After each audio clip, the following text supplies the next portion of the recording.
this equation of the sum. 166分钟，上多久？8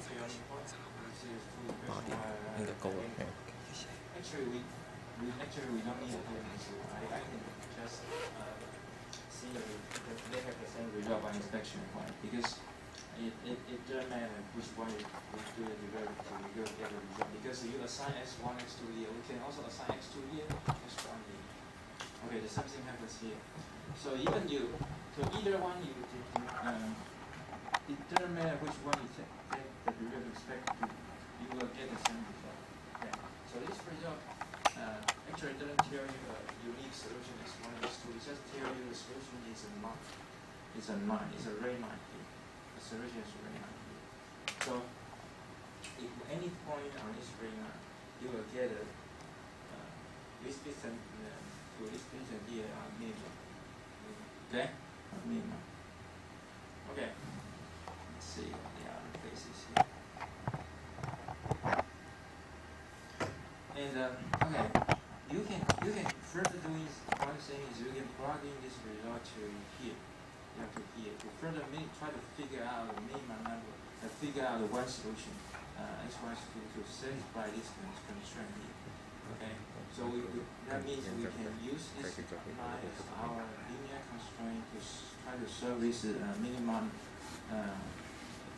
value of optimization problem here. Just plug in this result here, and you can see.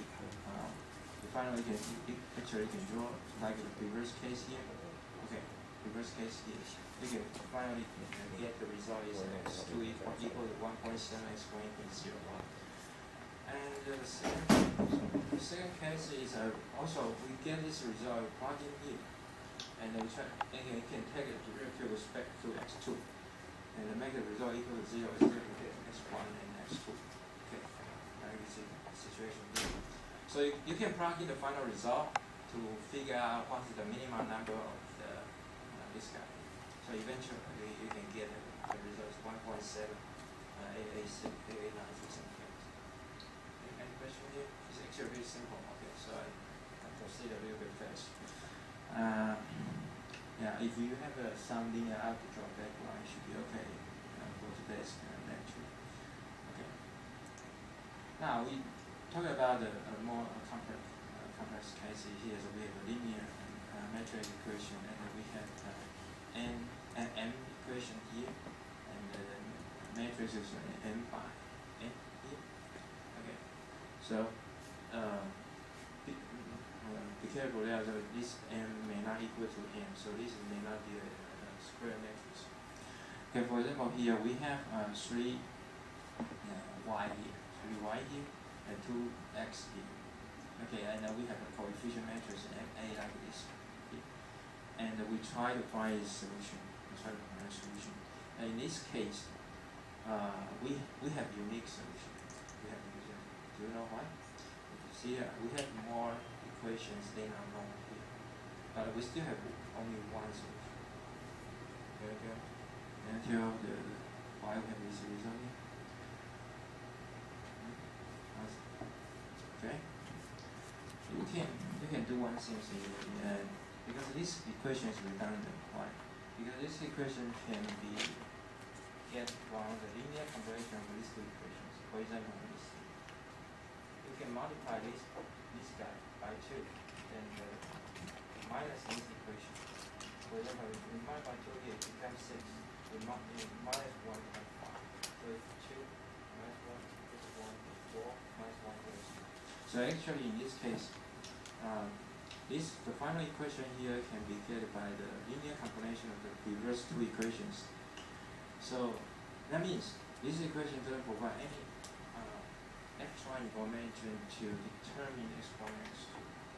So actually, we only need these two equations to solve the unique solution here.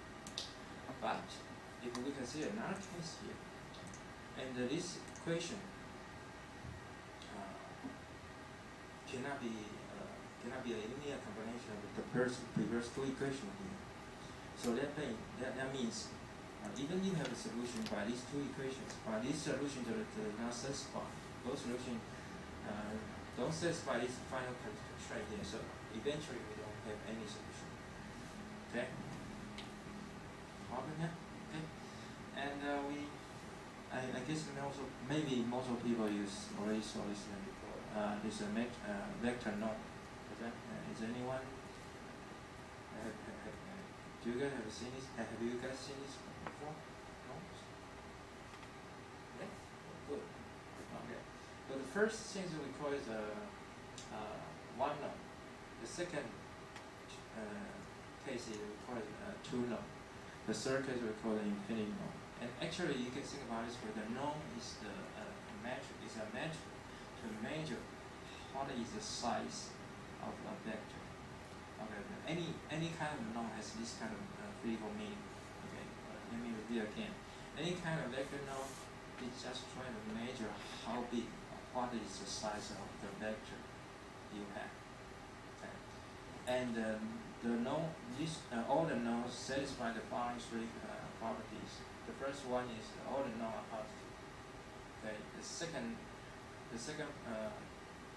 property is if we multiply a vector by a constant, so we get absolutely that number times the norm here. The third equation is from the geometric function. You see triangular properties. So triangular property means you have two vectors, you add them together and you calculate a norm. It's always less than or equal to you have a single norm x1 plus x. Single norm x plus y here. Okay. So when will be the equal sign? When will the equal sign happen? I should get some response. Okay. When the equal sign will satisfy? Any idea? When the equal sign will satisfy, 什么时候等号会成立? That means that y is a linear verb, has a linear relationship with x, right? So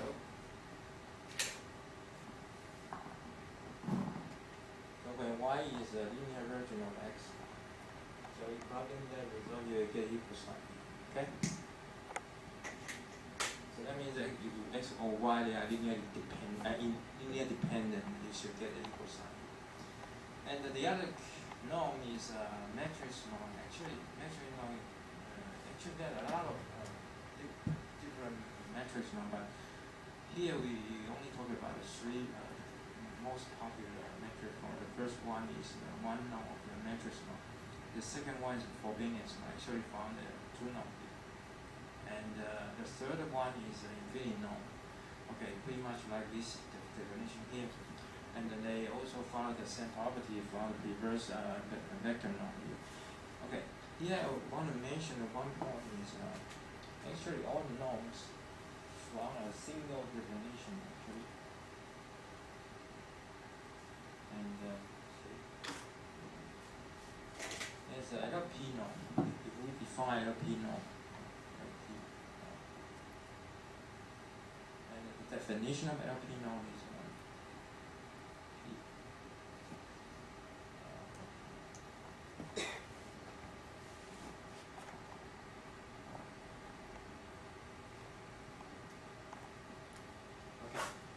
so if p equal to 1, you reduce to 1 here.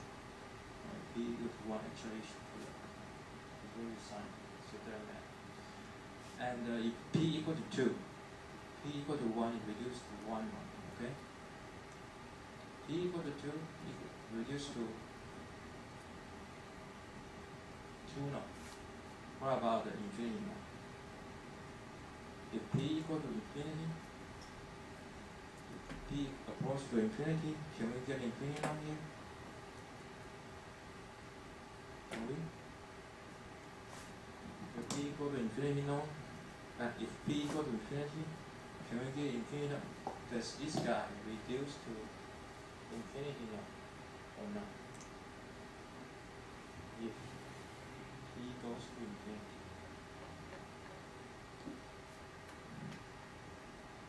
What about this thing? This thing is goes to infinity, no or not? What's your name? Sorry, what's your name? Yeah.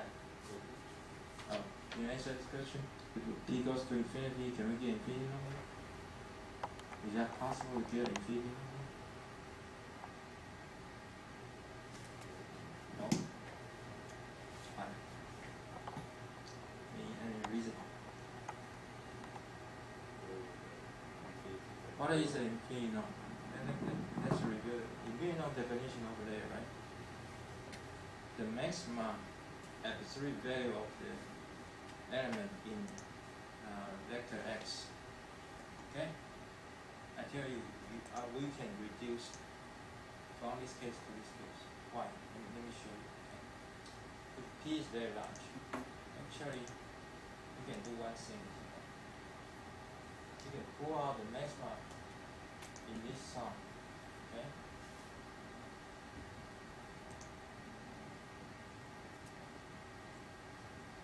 M times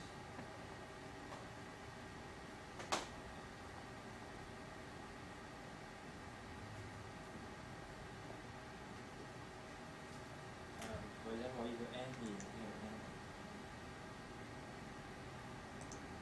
p, so we got p here.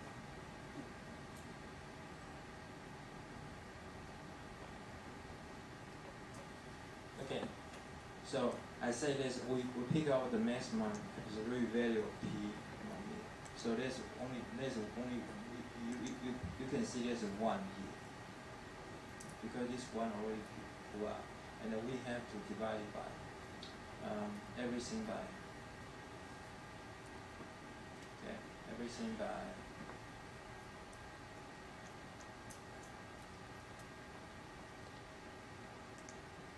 this is x1 and x maybe this is okay because this is the maximum number. We divide by 2 to become 1. Okay, so everything here.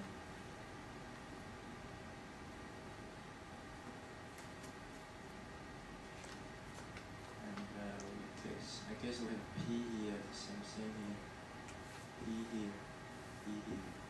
Okay. Okay.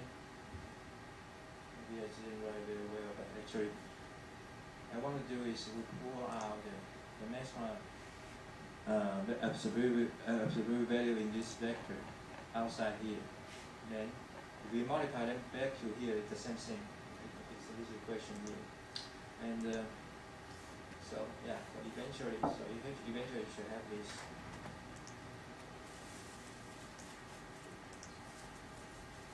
Shit. Sorry. This is not right very. Yeah, sorry. Sure you can write like here.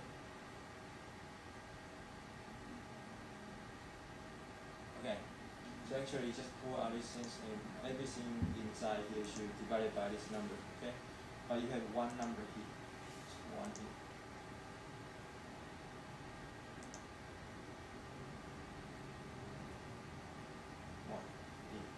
Because it is, so we assume here we have the maximum absolute value of p. Now, yeah. So, because it's the maximum number we have, and when p goes to infinity, all the number here is smaller than 1. All the numbers smaller than 1. When p goes to infinity, all the things will reduce to 0. So we only have 1 survive here. So eventually we have this result. Eventually we have, you can go back on the same how you use right now. Okay, p. So next one, p is minus 1 over p. So eventually you get this one. Okay. Yeah, that shows you if p goes to infinity, this LP norm definition really reduced to the infinity norm there. Okay. Okay. So you can go back to if you don't understand right now, you can go back home and think about what is this. Okay. Now, okay, based on reverse definition, we have the example here. We have vector 1 and minus 2 here, and then we take a 1 norm, we get this 3, and 2 norm, we get this square root of 5. If you know, you just pick its value, the absolute value of this guy here, so we get 2 here. And the matrix now also very simple. You can try to work out. Based on the definition, you can get a final result here. Okay. So here we try to, in this slide we talk about the eigenvalue problem. So actually, eigenvalue problem is very important. Okay.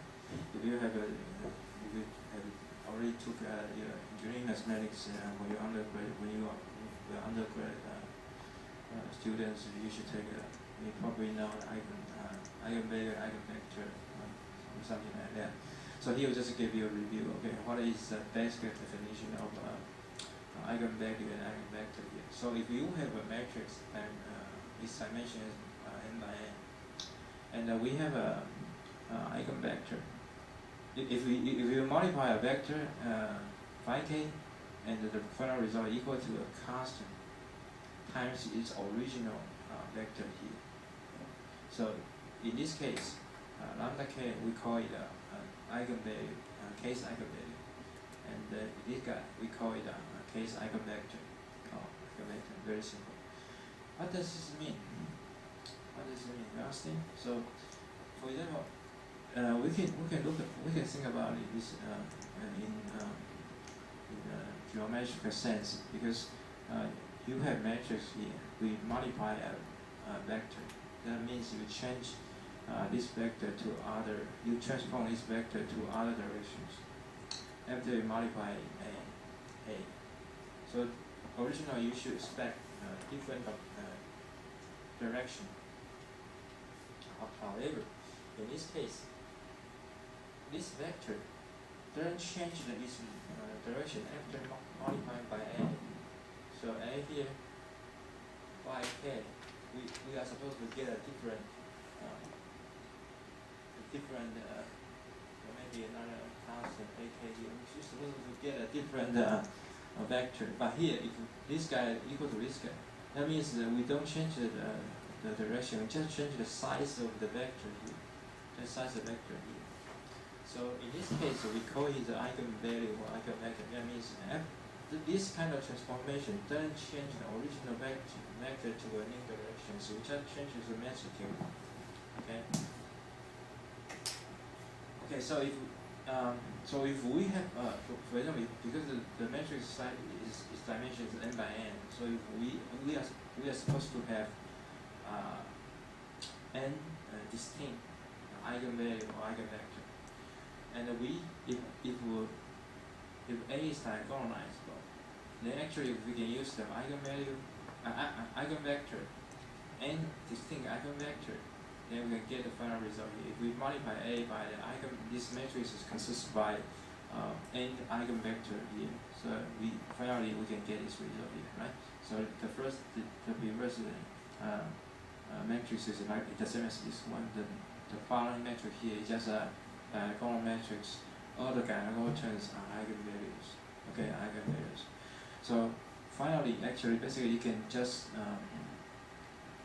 write this result like this form here, and we can, because usually because they are distinct eigenvalues, they are actually independent. So this matrix basically is invertible. So we can get final result here. So that means you can decompose the original matrix A to 3 different matrices. The middle one is the diagonal matrix, and its diagonal consists by all the eigenvalue of A. But the rest 2 of the matrix here are just eigenvector matrix consists corresponding to each eigenvalue here. Okay. So here's an example. Okay. So if we have A matrix like this matrix here, and we calculate this eigenvector matrix like this form here, and finally we can get this eigenvalue like here. Okay. Very simple.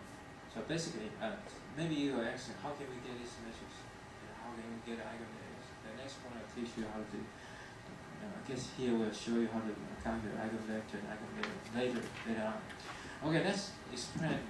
Actually, this point I already explained. The previous point is actually eigenvalue is if we look at the sense of honor geometric point of view,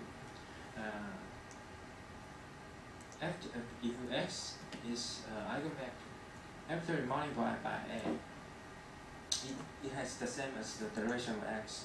So that means after transformation, we didn't change the original vector direction, something like that. And then we only get the final result is a constant times original vector. So this constant only changes the size or magnitude of the original vector. It doesn't change the directions. For example, there's the example here. If lambda equal to 1, so it doesn't change anything. It just, if original your vector is x, just give you x. It doesn't change the direction either, and it doesn't change the size. But if lambda is equal to -1, you can change the direction into 180 degrees. It just get a reflection direction, but still the same direction, just the reverse of the original direction only. So we still get the same line. Okay. In this case, we call it a reflection. Just reverse the original vector to a different 180 degree direction. That's it. Okay. So we get this example about eigenvalue problem. We give a symmetric matrix A and the vector x here. This is symmetric here, and we can try to decompose this matrix to 3 different, as we already saw in the previous slide, we decompose 3 different matrices here. And the middle one, we have diagonal matrix. Mine is eigenvalue, and one is also eigenvalue. And okay, this is actually very simple. And later I will show you how to calculate eigenvalue and eigenvector. And if we define the ellipse, actually we can also call this ellipse as a quadratic form. Okay. If we define this equation and we work out this, calculate this guy, final result is here. So this one is equal to 1. But if we rewrite this equation, this A matrix here, by these 3 different matrices and plug in here. So we can rewrite this equation like this form here. But you will see these 2 equations are quite different. But yeah, if you multiply, if you're expanding these 2 terms, you'll get finally the same result.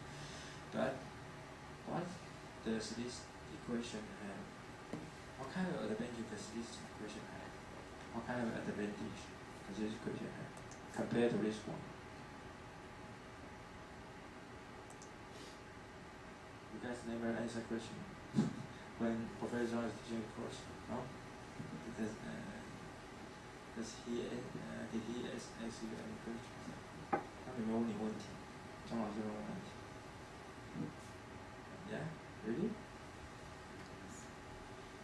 所以我说在上课的时候 I'm sorry, talking about Chinese. I'm asking if Professor John asking you guys a question or not during class. He said most of the time no, right? Sometimes? Only sometimes? Okay. Maybe next time I should try to teach you this question because I ask questions a lot when I teach courses. Anyway, but my question actually really very simple, and sometimes it's give you some incentive to think about why we should do this. Why should we do this? Okay. You can think about it if we don't have the constraint. Think about it this way: if we don't have this constraint here, we don't have 1 here. For example, we just calculate the quadratic form of ellipse form like this. We don't want. And you compare this equation with this equation here. The different things is we can think about if we try to minimize this result here. This equation, this result gives you very convenient to determine what kind of S1, S2 we should have. Right? For example, if we assume S1 equal to minus x2, you cancel this term. Okay? So in this case, if you try to minimize, that means because these two terms are positive, always positive. Okay, if you can figure out how to eliminate one of them, you can at least reduce the value of this equation. Right? So in this case, for example, you choose x1 equal to minus x2, you cancel this term here. Maybe you can reach a smaller value for it compared to this one. But here, But here the situation is different. We have already assigned a value equal to 1. So if you have it equal to 1 here, and then you have two variables, you think about it, what kind of shape you can get if we try to draw x1, x2 on a 2D plane. You look like a circular formula, right? But it's not right. Actually, think about this here. Actually, finally, we look at this slice here. This equation can be rewritten by this equation here.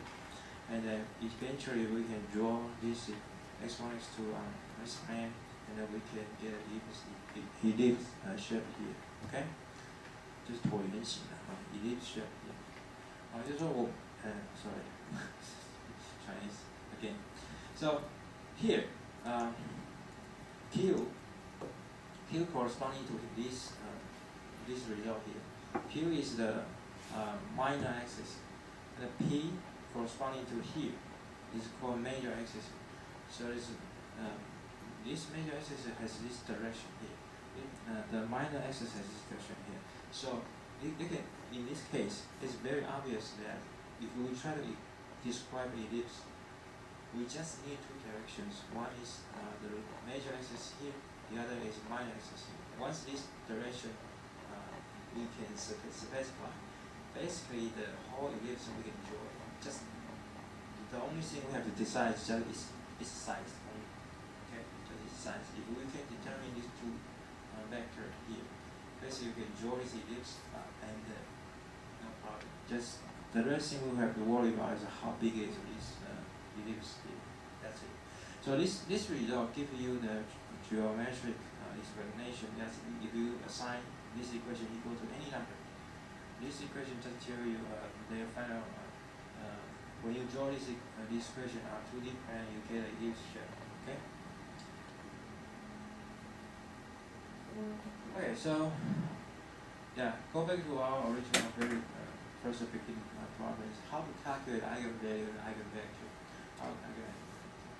So basically, we start from the definition that what is eigenvalue, eigenvector here, and then if we remove this, if we move this guy to the other side of the equal sign here, and we get 0, right? Get 0, and because we combine this guy, like this one, these two forms are equivalent,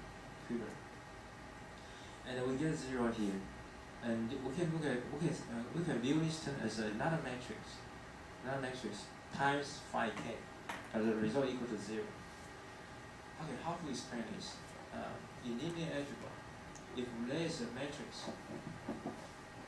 okay, if there is a matrix we call maybe B times a vector x, and equal to 0, then we say x is in the null space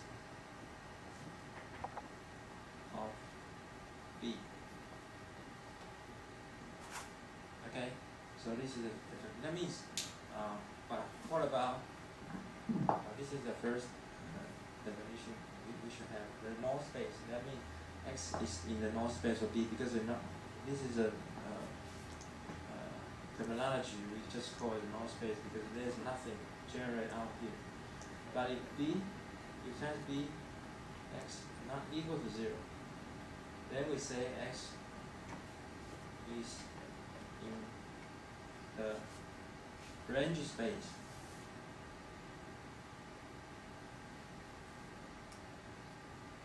of B. Maybe you cannot.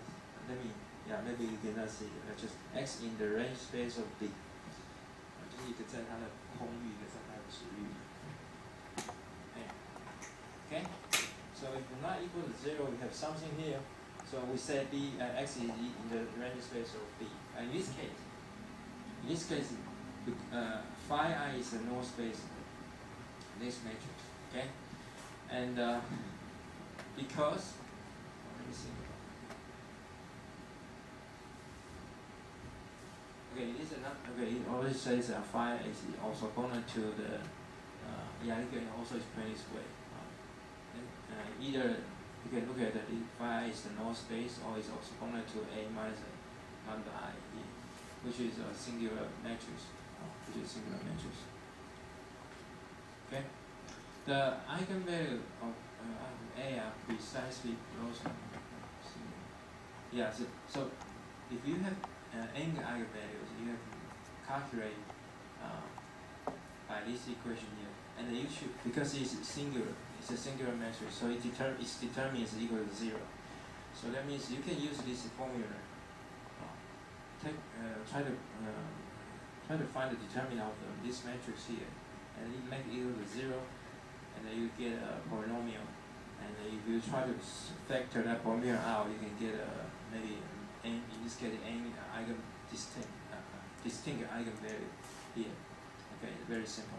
Once you can find that lambda 1, lambda 2, lambda n, so basically you can, based on those eigenvalues here, to try to figure out what is corresponding eigenvector here. Let's see an example here.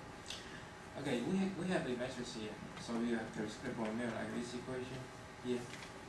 Okay, so eventually we can get this result. So because actually very simple, so I speak very fast. So here result give you so 3 eigenvalues. Lambda 1, lambda 2, and lambda 3. 3 distinct eigenvalues. And we can use these 3 eigenvalues to try to find its corresponding eigenvector. Here is an example. Okay, the original matrix A here, and the eigenvector is this one x, y, z. So we plug in the first eigenvalue here. So try to find the constraint between these 3 equations. So finally, we get x should be equal to y, and z should be equal to 0. And because x, y can be chosen arbitrarily, so but we in this case we have 2 choices. The first one is this one, and choose x equal to y equal to 1. So we have this one, and we can also choose this we just the second choice it's just different from the first one, just the size. We try to normalize. We use this vector, and then we calculate normalize the vector here. Normalize means its size is equal to 1. Its size is equal to 1. Okay. Its second it's 2 known. It's 2 known is equal to 1. Okay. 2 known. Okay. Now, if you go back to check, we should get this result here. So this is phi 1 here is the correct eigenvalue corresponding to lambda 1. And the same thing happens here. Okay, the same thing happens here. You can just try to work out. It's very quick. So I skip these slides. All the calculations are the same. Okay, the same. Okay. Okay. So actually, this slide just show you some remarks. Why should we be careful when we calculate eigenvalue, eigenvector? Okay, so for example, you usually calculate eigenvalue when the size of the matrix is very large. It's actually very difficult. Not difficult, just not easy to get the correct result. Okay, if you have a high dimensional matrix, sometimes you want to get a very accurate eigenvalue, eigenvector. Sometimes it's not easy, so you have to be careful for that. Okay, and there are a few very efficient methods to calculate eigenvalue, eigenvector. But the first one, efficient and accurate method to compute eigenvalue and eigenvector is found by QR algorithm. Is found by 1961. Anyway, just some history review, and I give you some ideas. When you have a high dimensional matrix, you want to calculate its eigenvalue, eigenvector, you should be careful, because the calculation error will maybe significantly affect the final accurate result of eigenvalue and eigenvector. Okay, so the previous case we think in the previous case we saw we have distinct eigenvalue, and in this slide we show the different case. If we have multiple the same eigenvalue, what can we do? For example, here we have lambda 1, the lambda I here we have multiple the lambda I eigenvalue here, and the rest things are the same. And then in this case, we say the eigenvalue lambda I has the multiplicity R. Here, the multiplicity R, but eigenvalue actually is also a root of the characteristic equation. And in this equation, we call it's algebraic multiplicity here. Multiplicity here. Okay, so the multiplicity here is R. And the other terminology we call it geometric multiplicity is the following. The definition is following. If we can find m, for example, if we find m different eigenvector to consist of another eigenvector here, and we multiply, and they are all corresponding to the same eigenvalue. In this case, we say the lambda I has geometric multiplicity if we have m here.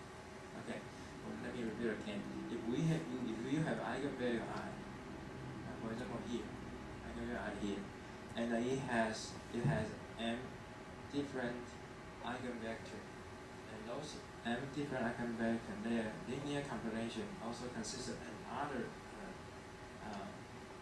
eigenvector. In this case, the maximum number dimension of m, we call it the geometric multiplicity of lambda I. Okay. This is just two definitions here. Okay. These two definitions will be used later, so I will tell you the definition first.